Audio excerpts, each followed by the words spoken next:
Tom, probably the major question of the offseason concerns Mark Gronowski's health. Is there Mhm. any way to get any indication of his progress? Yeah, we talked to him about a week ago, and he pronounced himself 100%. He's doing everything at the 7-on-7 level, practices, those sorts of things. He was just down at the Manning Passing Academy for the second straight year. He was there with South Dakota State last year, this year with Iowa.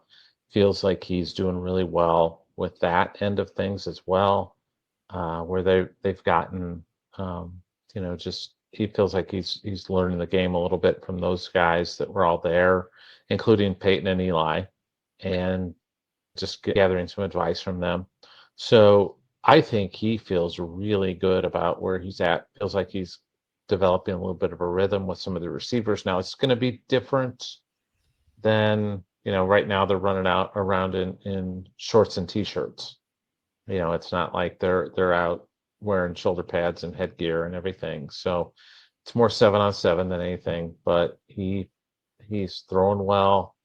He feels like he ramped it up in an appropriate way so he didn't get a tired arm coming off the surgery. So I think things are going well for Mark. I think he feels good about where he's at with the playbook and Tim Lester and understanding things.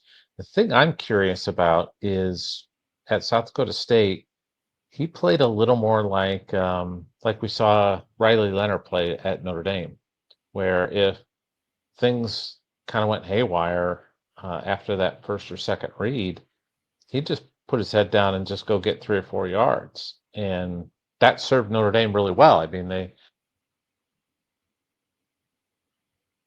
those things. So um, not predicting that for Iowa, but all I'm saying is his game may resemble more of a Riley Leonard type game.